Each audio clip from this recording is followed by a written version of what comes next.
In today's tutorial, we're going to talk about zeros of a polynomial function. Now, the zeros of a polynomial functions are the values of the variable in the polynomial function that make the function equal to 0. In other words, they are the solutions to the polynomial equation or function. So if you have a function f of x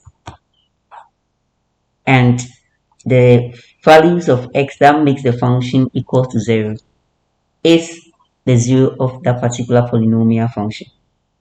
So finding the zeros of a polynomial cubic function is the same as that of quadratic equation.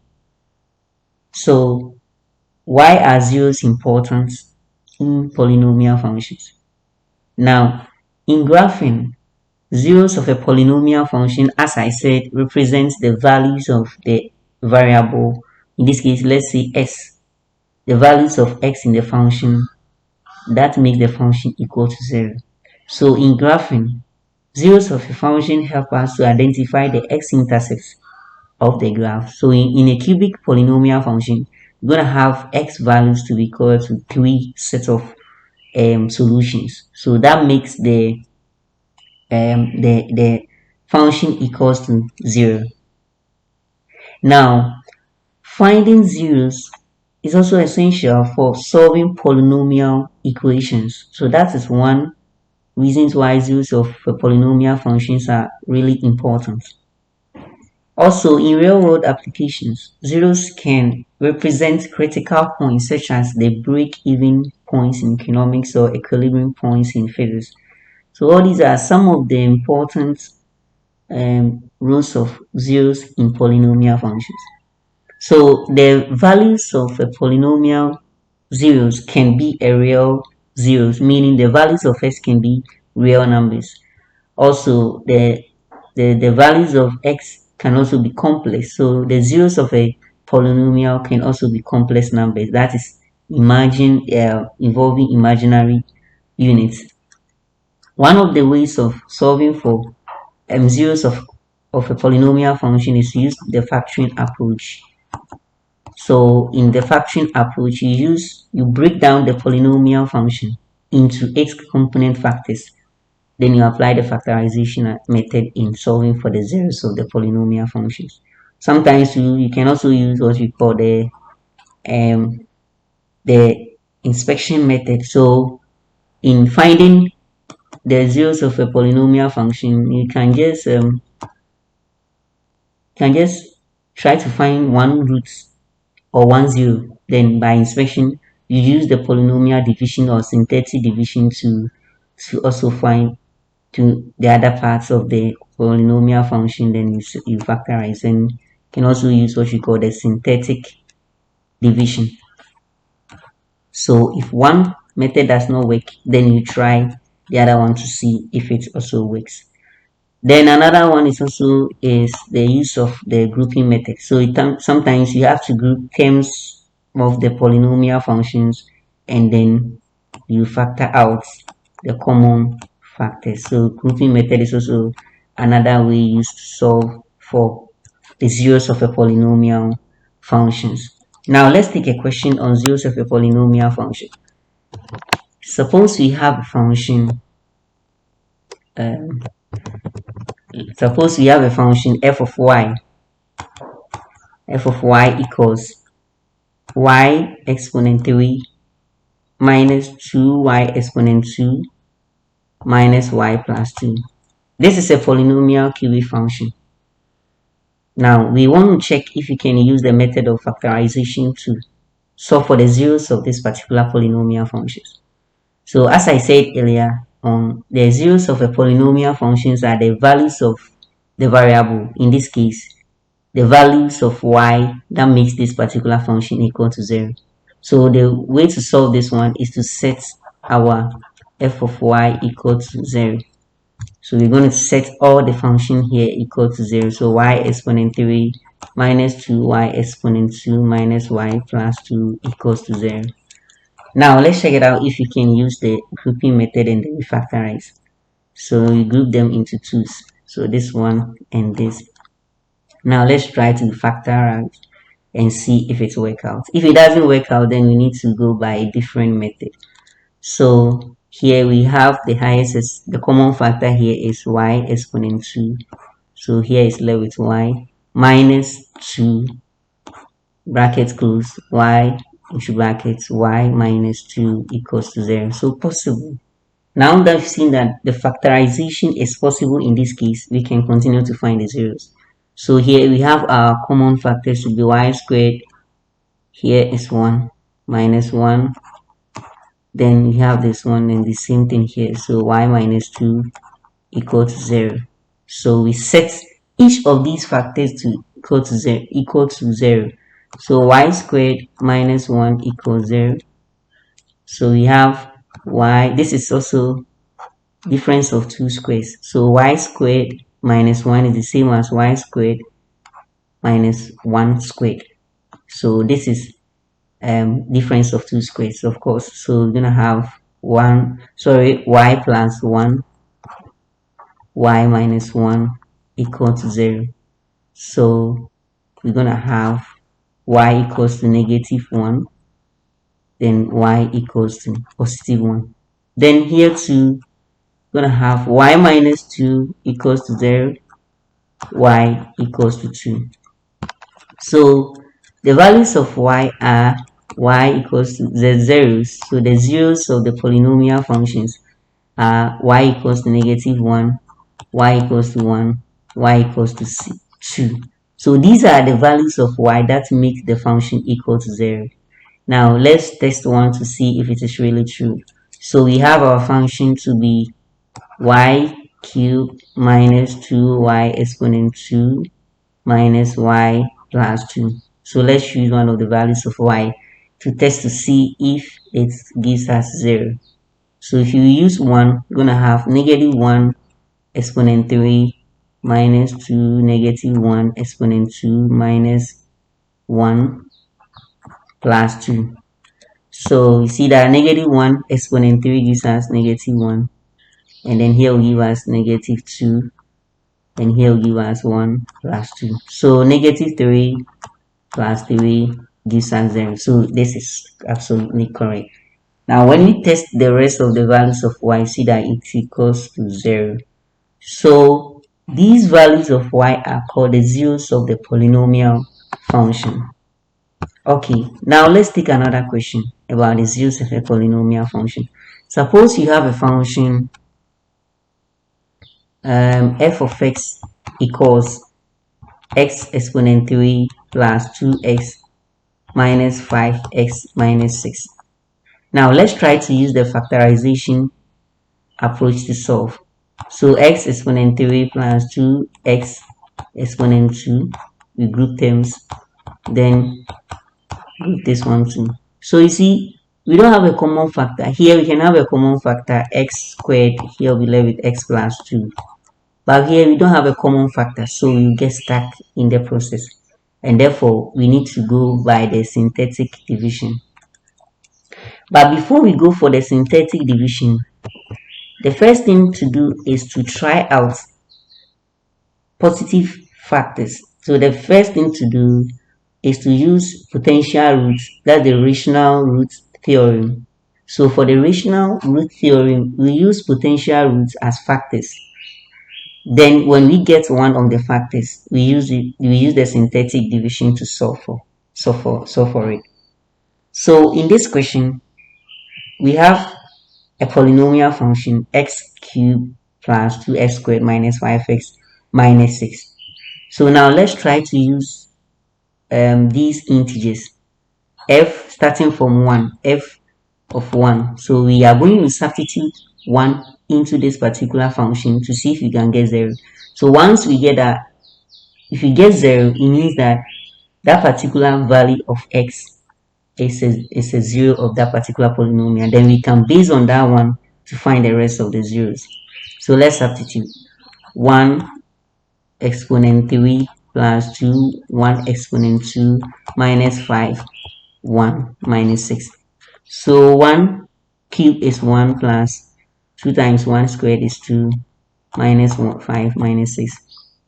This is not equal to 0. So therefore, what do? We try the negative part of 1 to see if it will give us 0. So let's see, 5 f of negative 1. So negative 1 cube plus 2 exponent 2 negative 1 exponent 2 minus 5 negative 1 minus 6. So this gives us negative 1 plus 2 plus 5 minus 6. So this one gives us 0. So now that we have 0, it means that f of negative 1 is a 0 of this particular polynomial function, and it is one of the zeros. So now if you have gotten one of the zeros, then this one is going to help us to find the rest of the zeros of this particular polynomial functions. So means that one of the roots has been found, which is x is equal to negative, x is equal to negative 1. So since when we substitute x equals negative 1 into the function, you're going to get 0. So x is equal to negative 1 is one of the zeros of this particular polynomial function. If that is the case, it means that x, we bring this one here, x plus 1 equal to 0 is a factor, or is a root of the is a root or is a factor of that particular polynomial function. In that case, we are going to use x plus 1 to divide the entire cubic polynomial function to get the other parts of the polynomial function. This is the quadratic part of it. So finding the quadratic part of this cubic polynomial function, you're going to divide this one by f of x. So you're going to have f of x divided by one of the factors, which is x plus 1. So we are going to have this one. So we write the whole function in it, which is x exponent 3. So we have so x exponent 3 plus 2x exponent 2 minus 5x minus 6. So this is the entire function that we have here. Okay, so we're gonna divide it by x plus 1. So this is how the division goes. So we take x, we use it to divide the first term of the polynomial function here. So x divide x exponent 3, so which gives us x exponent 2. So it means that x goes into this one, x squared. Then we use this x squared to multiply the two terms over here. So x squared times x is going to give us x cubed. Then x squared times 1, which is positive 1, will give us x squared. So we're going to subtract this one from the entire function here. So negative x cubed plus x cubed will give us 0. So this one will go. So negative x squared plus positive 2x squared will give us x squared. So it's like 2x squared minus x squared, which gives us x squared. Then we write the remaining parts of the function to be f(5x) minus 6. Okay, now we continue the division. X goes into x squared.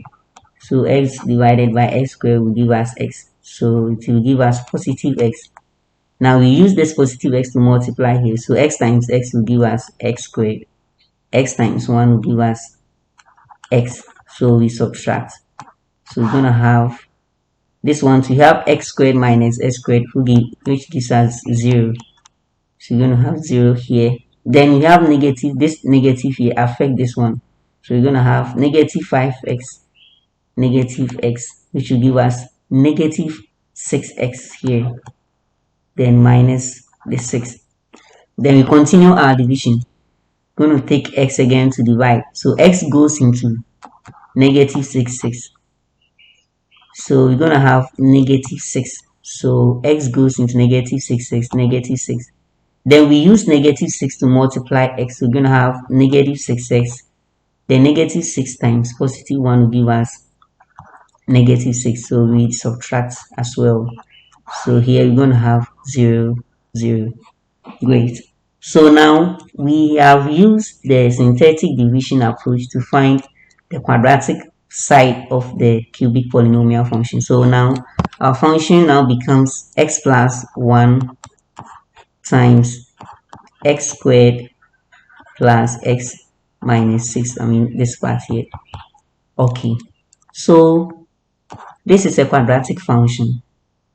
Now we set the whole thing to be equal to 0, right?